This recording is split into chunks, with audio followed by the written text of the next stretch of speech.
Hello everyone and welcome back to the Brightworks and another match of Beyond All Reason, where today we're taking a look at a game that was played in Supreme Isthmus and sent on over through the Discord channel. A channel, of course, which you're more than welcome to join if you'd like to submit your own replays. That's where I take all the replays at, is the channel in the Discord called Replay Submissions. If you'd like to see yours featured on the channel, that's the best place to go ahead and submit it. But without further ado, we'll dive right into our match here today. A match that was played on everybody's favorite Supreme Isthmus. It's time to freshen up on these strategies. I don't play this map hardly ever if I can avoid it. I pretty badly hate this map, but I do like checking out the games that are played on it every now and again, because sometimes, just sometimes, they do get a little bit spicy here. So today, as our Blue Armada commander, who is not going for a base, but is instead actually just walking the comm, interestingly enough, it's gonna be none other than Graceful. And indeed, gracefully walking forward. I mean, at 39 open skill and silver chevrons, it's not somebody who's walking forward without intent.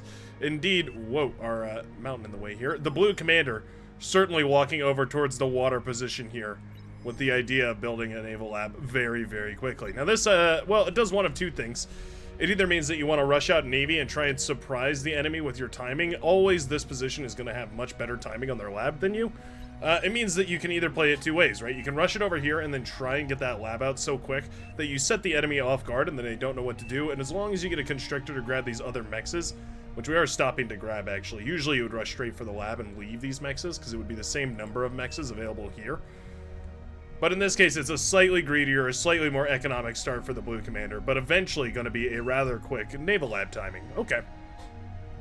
On the other side, we have something a little bit more standard, but before we get carried away here, let's meet our red team leader here. Spawning in the backline of the red team, it's Trollhard Go Pro. An infamous name, one that's known for carrying out some unique strategies, I'll say, so certainly a commander I expect to see some very keen strategies out of from the backline eco player spot on the southern side here. Okay, we've met our team, so this is pretty much the stock standard right here is what we're seeing from highly regarded going for a lab, and then usually you get bots and you try and get the geothermal up and running, and then eventually you either build a laboratory over on this low ground, or you build a laboratory over here in the, well, ocean, I guess the flat plain ocean. Either one of those is viable. Of course, you build a couple defenses to try and hold off against the early boats from the opponent, and then you just try and build up as much as you can. Looks like this is going to be a pretty standard lab in the cove, I would say. Yeah, the cove spot here for the red team. Blue commander, though, already with the laboratory up and running. We're going to go for some build power first, which is, of course, necessary. You need that build power, but also when you go for this greedy of a strategy, you have to be very careful, right? You can overbuild build power really easily, and suddenly things become a huge issue. Meanwhile, yeah, we have a frigate and an anti-air ship, missile corvette, a harassment / anti-air ship headed out on the field. All right. Our early game, fairly stock standard in the midsection here. You can see we've got the resbots out here trying to contest this midfield. It's been a bloodbath, and now things have stabilized, settled down ever so slightly. We have a LLT rush as both of these commanders, well, all four of these commanders really, except for, I guess, the green commander, fecking Caitlin. Gotta be very careful with the pronunciation on that one. Ooh, accidentally steps a smidge too far forward there. But will, at the very least, be able to fire away at all of these with the early rocket bots that were produced here. Okay. Caitlin doing a wonderful job. She's got the rocket bots on the field, and now it does mean, yeah, there we go. It means that the front line is easy to contest here. Of course, with the res bots to repair everything and, well, resurrect anything that's worth resurrecting, maybe these LLTs, for instance. This is going to look quite nice. It definitely means that for now, the contest is won on the right side of the isthmus by our green commander. On the left-hand side, though, things are looking a little bit less good for the blue team. Lucifer, the pink commander, pushing with thugs. Not the end of the world. Of course, you can repair those very easily. They're very, very repairable. Low build cost, high health means that they are very easy to get back up to full health with a little bit of repair. But the shell shocker number, well, currently it's 1, but it is growing right here from the lavender commander, who's slowly but surely setting things up. We need to go back and grab this mex, though. Losing out on that 4.3 mex is a huge detriment. That's, I want to say, like a fourth of the economy? Yeah, 4, 8, 12, 16. About a fifth of the potential economy here for the lavender commander. We will eventually get it.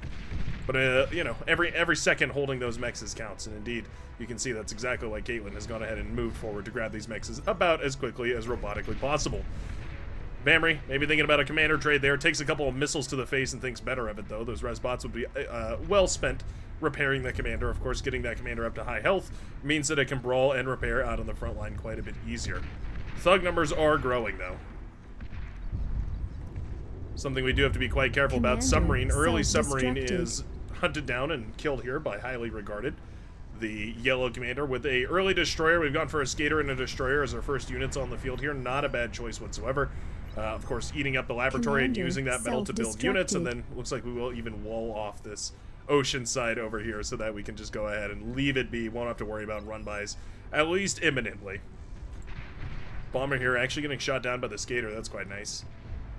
I don't think it'll have the potential to kill it, but chipping, well, okay, I mean, if we keep flying it over. Alright, that's certainly a kill worth noting right there. That early bomber can have tons and tons of value, but the skater managed to bring it down. Not only does it shoot down the enemy units, it also provides radar, meaning that the destroyer can start firing away. Super annoying right here for Zakane, who literally has no way of contesting this. The shell shockers, I mean, their projectile could technically hit the destroyer, but as long as the destroyer is moving even slightly, it won't be able to. Zakane, yeah, actually just has literally zero options here, just forced to get harassed. This is a huge overcommitment, so Bit Pusher does have the advantage, or the opportunity, I should say, to move in here and snag and kill, so I'd love to see these frigates going for it. They actually need to, otherwise this front line turns into a real bloodbath very quickly. Yep, destroyers put on the pressure here. Another destroyer comes out. Sorry, frigates put on the pressure, but another destroyer does come out here for our yellow hero. Okay. At least the pressure is relieved here from the Lavender commander's front, who is falling quite rapidly there. Gauntlet actually coming up here for the green commander. Okay. We've gone for some very expensive units, and we've also gone for some very expensive static defenses. Maybe hoping for some teamwork there. A little bit of shared build power from the Lavender commander. One gauntlet in the middle is not the most egregious positioning I've ever seen. Certainly can get a lot of value just harassing these units to death. Even more importantly, can also deny a lot of metal extractors if targeted properly. You have to deny 1,000 metal for it to find its value, but it's pretty easy on a map like this where you can deny those 4.0 metal extractors. HLT is actually coming up here for Bamry. I wouldn't mind an HLT creep. A strategy that's not often seen. Whoa, that's a Banisher missile. Alright, T2 has hit the field. A strategy that's not often seen. Oh no. Oh, destroyed. That's brutal. Brown commander does fall right there. Just overstepped into a bunch of LLTs and they quickly melted down that comm. Alright.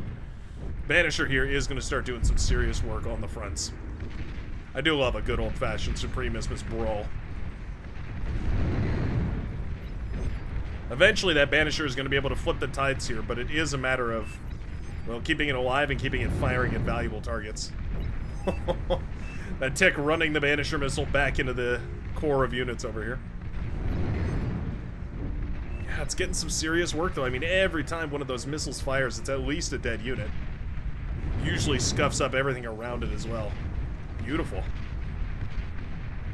Lucifer in a little bit of trouble here at 33%. Ooh, down now to 27. Pawns overwhelming the Thug defenses right here.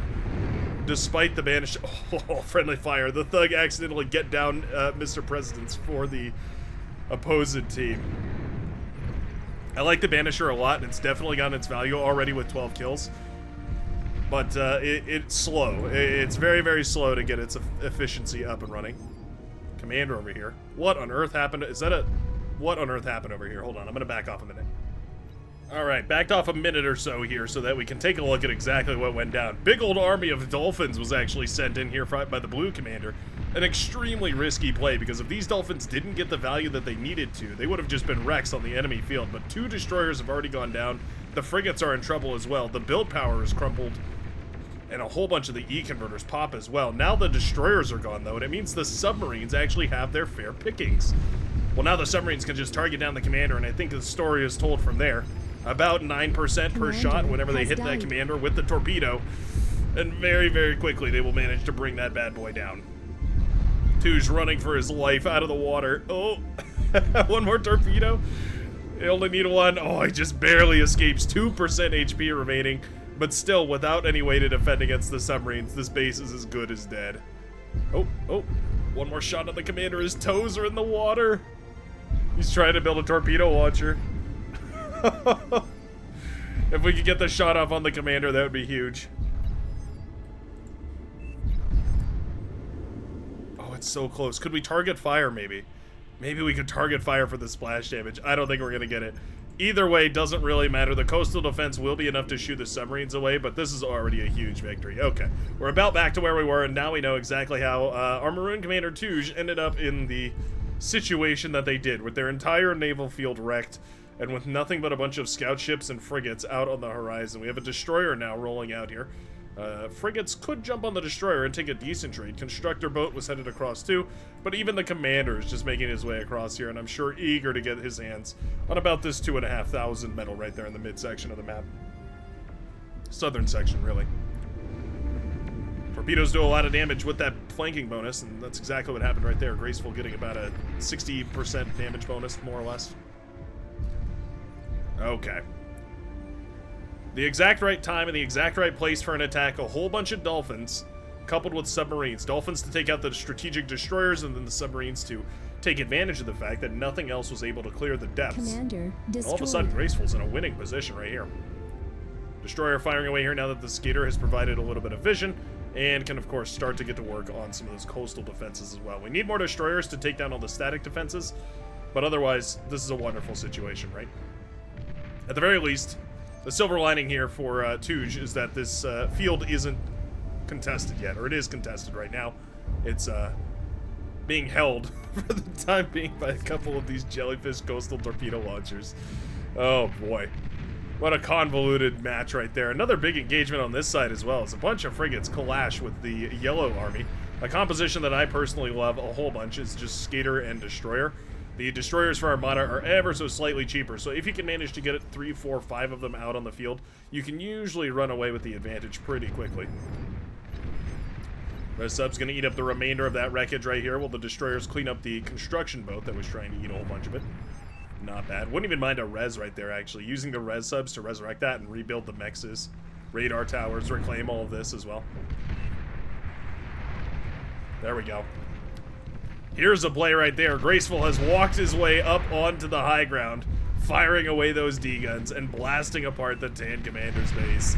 Yep, with one D-gun takes out the geothermal as well as the T2 vehicle lab, shutting off the production.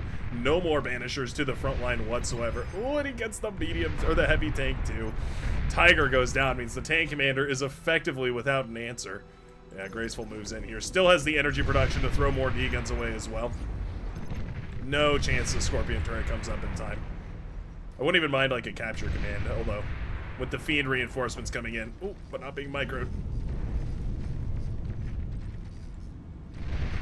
Unlikely. Okay.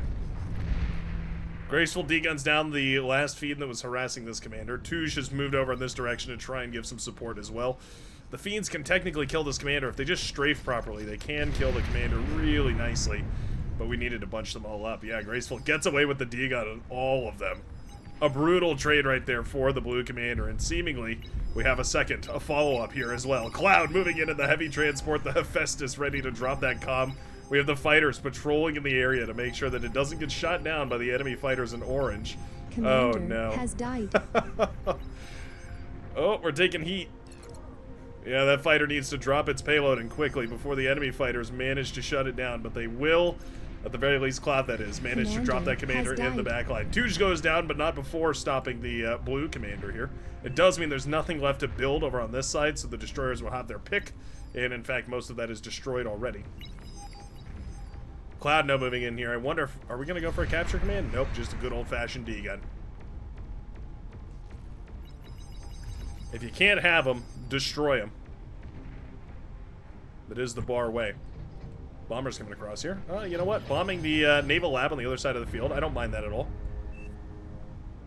Clear wind turbine target right here, but they're actually interested in bigger fish. Loads of wind turbine. Oh no, wind turbines as well as an entire base unprotected as the T2 is coming up and running. Okay, these bombers didn't do it. Well, they got a good trade on their first pass. Let's see if they can finish off these wind turbines on their second. Oh, retarget. Oh, please retarget. Hold my weed needs to retarget right now. Ugh. Okay. No retarget on the second pass right here. We need to take out these wind turbines. They're clumped up super tightly together, and it means that, well, As long as a single bombing run connects with any of these, they're all going to chain react, and it all goes away. There we go. There's the chain, or there's the retargeting, the chain reaction we were hoping for. Boom, boom, boom, boom, boom. All the wind turbines pop, and just like that, no more energy production here for our Cyan hero. Meanwhile, in the back line, Archangel has been produced to try and fire away. These received a little bit of a buff. Their weapons got reworked, and they're a little bit. I think they have more HP as well. They got a whole host of reworks, making them ever so slightly better. Oh, I love this, though. The bomber's just continuing to be utilized all over the place, taking out whatever targets that they can, and nobody is acknowledging them. Nobody building any anti-air whatsoever. We have the AA potential from the vehicle laboratory here, but none to be seen. Cloud here going on another tear, by the way, de-gunning down the frontline base of the round commander, eventually blasted down by the fiends, another 1,000 metal on the other side of the field, but certainly well worth it. All of a sudden, there's literally no pressure on the front line here. T2 is up and running for the hot pink commander, and that's the only kind of T2 support available right now. Everything else is just T1 on the fronts. Meanwhile, the blue team has luxuriously accelerated towards T2. They've got a T2 lab even on the front here, as they were essentially uncontested by the Navy. The yellow team, or the yellow player, did eventually win the fight, but isn't putting on the pressure like they were earlier, so it means that this right-hand side, after winning, is also extremely comfortable. Got some generator boats producing a bunch of energy. Fun fact, I'm gonna give you a really fun one right now. You can adjust the stockpile by right or left clicking in order to increase or decrease that stockpile. That way you're not accidentally wasting resources producing missiles. Let's see if he'll do it. You can see the stockpile on this is 2. The stockpile on this is 20. You right-click in order to reduce it. Fun fact. Anti-nuke boats, they also produce a lot of energy, so you can use them to scale the eco really early on. Since you'll want them anyway, you can just use them to scale the eco. Sharpshooter's overwhelmed by the fiends over here. Not bad. Banisher. Is this the original Banisher? 45 kills on that Banisher. What a hero. Not quite done yet, either. Azar finally makes it to the field, and that's going to be dangerous to deal with, to say the very least. Some Mauser firing away into the distance as well. Not bad. Sharpshooter are the real threat here, though, I feel like. We've got an ambitious project over on the coastline here. Graceful does plan to build some build power. It looks like maybe this is going to be used to build destroyers. These actually can build Corsair destroyers. A fun way for a tech player to actually get into the water using these consoles. Looks like we are still rebuilding in the backline. Ooh, big bombing run narrowly misses the green commander. Oh, that was such a close call right there. These orange bombers just a hair away from taking out the orange command or the green commander. Beautiful bombing run on all the solar panels right there, though. Leaving virtually nothing, and another bombing run on the T2 laboratory. Well, okay. Back and forth and back and forth. A god-tier air player with these bombing runs, taking out huge swaths of this entire area for the blue commanders. I mean, that is 3 bases down, and effectively a 4th there. The bombing runs have been killer. And we do have this anti-air in the back, so we do need to start being careful here. The Arbalist is up and running. It's the anti-air flat gun for the Armada faction. Fusion coming up and running as well, of course, is quite nice. We have the Archangels to fire away too. That bombing run on the fusion reactor makes a lot of sense. Build power is targeted, but the flak turret will be enough to shut these down. Still some follow-up bombers. Oh, right on top of the E-converters. I don't think I've seen as good of a bombing run in ages. That might be the best bombing run I've seen in a good long while. Little hovercraft run by the way, on the left-hand side. Very cheeky little hovercraft run by over here. We have some destroyers and even, in fact, a T2 laboratory. Wow. Okay. An ambitious move from the blue commander, but you know what? I kind of love it, because if you're not producing on your own sea, and why would you be? You may as well start producing on the enemy sea, and that's exactly what we're seeing right here. Yeah, Console just sets up a ship and then a T2 lab, and now we're going to start building a bunch of battleships on the other side of the map. A very unique way of doing that, but I absolutely love it. Yellow Commander not really paying attention. We got the boats all pulled back home. This could have been shut down easily moments ago, but it wasn't. And now we're in a great spot. I mean, we have the lab up and running. We could get a T2 con and even go for the mexes over here. It might be well worth it. But we've got destroyers and a battleship up and running. And this battleship can trade out super effectively against basically any of these units. Czar's continuing to push forward as the swarm now encroaches. Gunships in the air, the Roughnecks trying to blast us all down. It's actually a good response. Those Roughnecks do pretty reasonable damage against heavier targets. They're a good single target burst fire. Well, not burst fire, but a single target sustained fire unit. The bombing runs have been next level. I mean, the blue team still maintains a metal advantage, and largely that's because of the T2 mexes that they've been able to get up and running, and most of them in the middle of the map here. But the energy advantage, you can see, is well and away in the red team's favor. Their backline was never touched. We're now on 2 APHIS and going for a 3rd. We've got loads of wind turbines, and the bombing was always prevented. Yeah. Despite losing the geothermal on the front line, they still have a nearly double advantage. They have a 65% advantage and scaling. Obviously, that energy advantage is exponential, so we do have a overwhelming force right here. Yeah, Yellow Commander does manage to retake the seas. Okay. A bit ambitious, perhaps, by the Blue Commander. Maybe overstayed the the opportunity there. Maybe a couple of those static defenses wouldn't have been a bad idea. The T2 torpedo launchers can be very powerful. This is an annoying moment.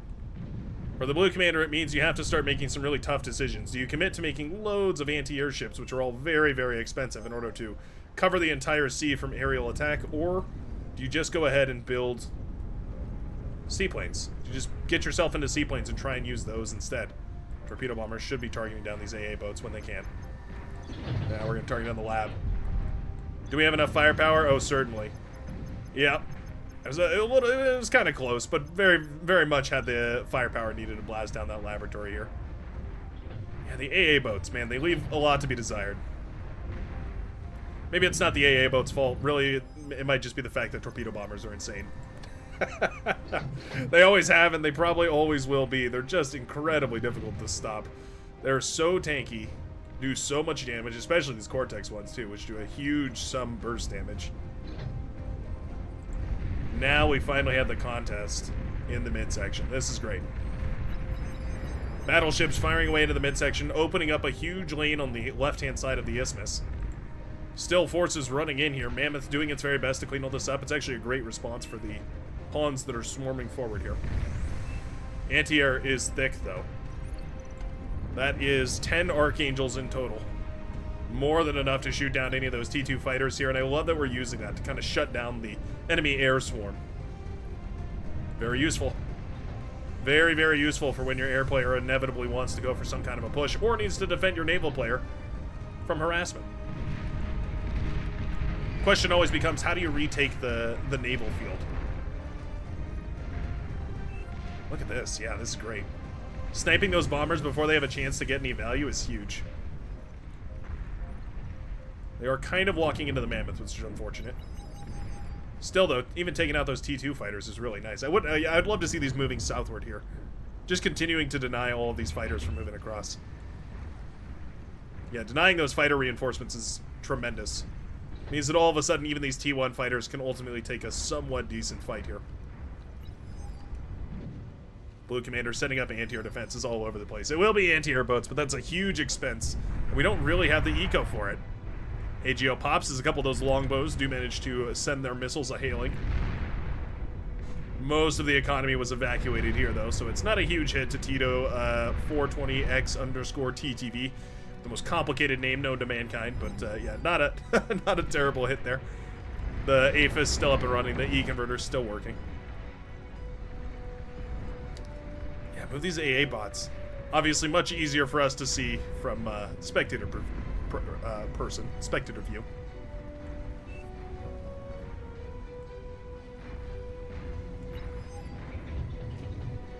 Bombers trying their best. One of them does connect with the AGO here. But the fighter swarm is thick enough, and with the AA boats as well. We're going to need more than that to punch through at this point. The ultimate risk of bombing, of course, is that once you've bombed, it means that you effectively prompt an anti-air response. Like an immune response, the anti-air just fills the entirety of the enemy side. These battleships are still such an issue. The Pulsar is one answer. The battleship, I don't believe, outranges it with a range of 880 versus the Pulsar's 1400. Yeah. That will inevitably drive off those battleships, but we do need two things. One is vision. Tick spam could work. Juno to deny any radar works as well. The other thing, of course, is we need the units within range, and they can just move away. Capital ship. Rolling out of the docks here. That is going to harshly contest the midsection of the map. Not a lot you can do against that one. No capital ship quite yet. We are working on it, but not quite yet here for our blue commander. No major eco-scaling from either of the naval players, I'll say. Mostly a good thing, to their credit. Easy to get carried away, and all of a sudden the enemy can put units in the field, and all of a sudden they can start to come back into the water. Maintaining a big navy, of course, it means you can't really move up onto land, and you can't help your team in that way, but getting a capital ship up means you can contest almost the entirety of this map. 60 or 70% of the enemy's field you can suddenly fire at. Shield generator coming up, but the green commander has nowhere near the resources for it. You need APHIS levels energy production and thousands of spare metal. Wouldn't mind seeing the pulsar close here, though, just to gain that bonus HP. Make it much more repairable. Destroyed. Missile trucks. Hey, I mean, there you go. Missile trucks connecting in a very big way right there, bringing that ship down by 80%.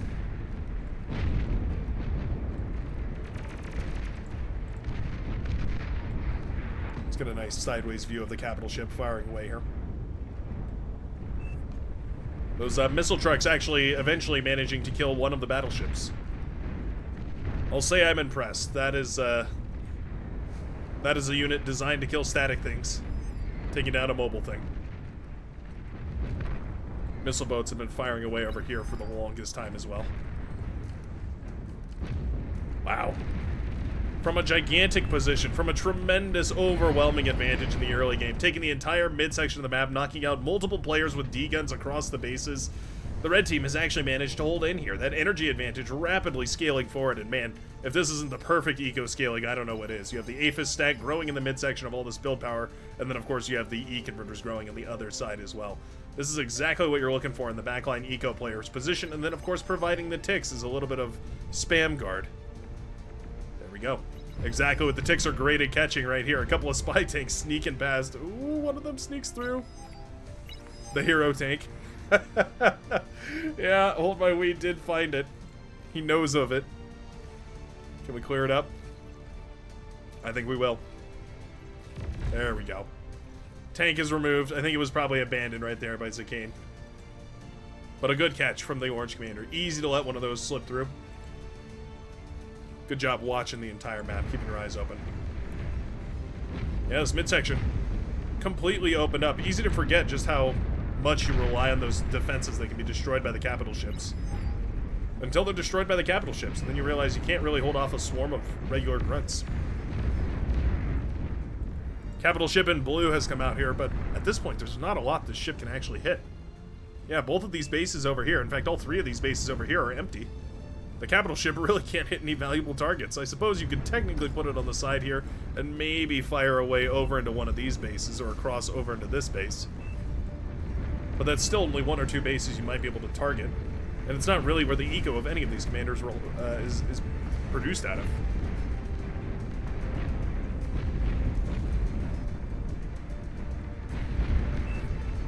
There is a valid target over here, though. Capital ship firing away here. Oh, that shield is just moments away from finishing. Powder blue commander decides to evacuate. Yeah. The shield was close, but just not quite close enough. Oh, could we have finished it? I wonder if we could have finished it in time. The other shield is doing its very best job trying to keep all this nicely safe. Ugh. One more projectile. Oh, 1%.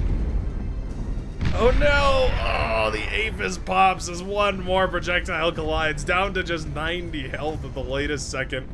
But the APHIS does die, and it means that all of a sudden, Tito is now knocked out of the match as well. The blue base in trouble here. And our backline, how are we looking? It's not bad. The eco is scaling, but it's not as confident as this. I mean, this is basically perfect eco scaling and beyond no reason. I wouldn't even mind seeing the wind turbines start to get deconstructed at this point. Maybe even just self-destructing them, really. You don't need to keep them around at this point. They're huge, they're a ton of free energy, but it's even more efficient to just scale APHIS in the back stack here. We're, of course, ready for T3 as well. We have T2 just pumping out mammoths, as many as we can.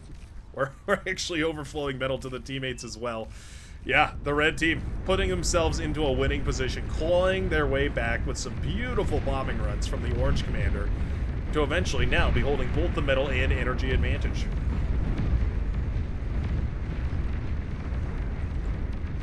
The comeback of the century. Mammoths, absolutely unstoppable. I posit this to all of you who are thinking critically about this game. What can Legion do to stop a mammoth? Something I've been wondering myself recently, as I recently had to fight a bunch of mammoths as a Legion commander. Could not for the life of me find a metal-efficient way to do it. You can use anything. You can use T3 all the way up through T2 to T1. Anything you want. I want to know the answer. That's your riddle of the day.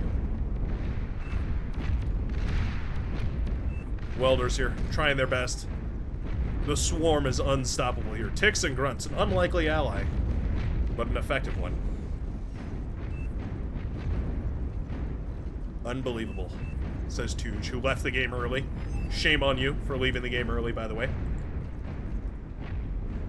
There's one thing I hate in this world of beyond all reason. It's people who leave the game early before taking a look around the map. If you look back at your eco player and you see this, you better not be hitting that resign button. You better be asking for one or two. That's all I have to say. I don't want to hear none of this unwinnable nonsense if you have somebody in the backline with 25 APHIS. An air player with more than a dozen heavy bombers. 5 dead enemy bases. My goodness, the bombing runs this game have just been immense. Heavy bombers will be shut down, but not before some tremendous work here as they take out literally all of the core infrastructure of the Cyan Hero Cloud. That is about as brutal as it gets, and indeed, yeah, Cyan Commander taps out of the game. And I know I was just talking about leaving early, but that's understandable. This is the moment in the game where you have to look at it objectively and think, man, they have the resources not only to win a battle of attrition, but to just flat out disregard the metal waste. Be wastefully expended. We've got ticks in the backline, or rascals rather. These rascals are going to be heroes. Starting the chain reaction that will well outlive them. Wind turbines popping all the way down the line here. Oh, actually saved by a hero metal extractor. Not bad. Not bad at all. I believe there were sharpshooters in this mix, and that's the only reason why those mammoths are dead, but the second wave of mammoths now coming across here. In fact, we're just straight up donating mammoths per second from the red commander to the tan. I love to see that. Overflowing thousands of energy here as we've now moved on to scaling multiple APHIS at the same time in the backline. Wow. You know you've made it big when you're starting to scale several APHIS at the same time. Mammoths at this capacity, literally unkillable. With the swarm to support as well, those heavy laser beams can reach out and do huge damage. You would need an army of sharpshooters 20 or 30 wide in order to deal with this, I think.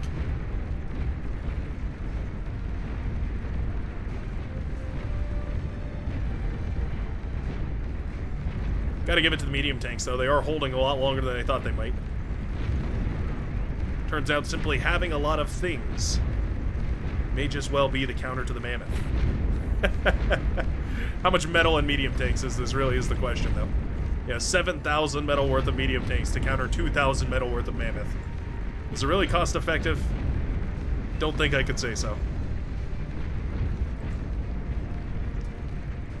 We're holding the line, but the back line is in trouble here now, too.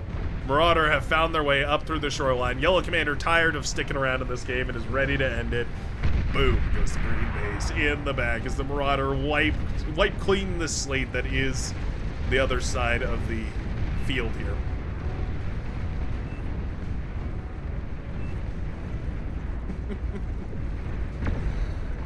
The blue team recognizing that the air absolutely was their undoing, and I couldn't agree more.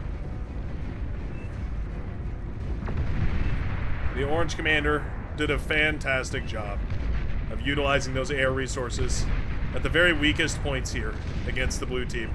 crippling their backline infrastructure, and eventually allowing for a huge energy, and then eventually a metal advantage. Well, energy into energy conversion, into metal advantage. Yeah. What a beautiful comeback right here. I think we all know how this game goes. Tito holding out in the pond here, but we'll go ahead and speed things up here. Marauder. Yeah, one nuke is launched.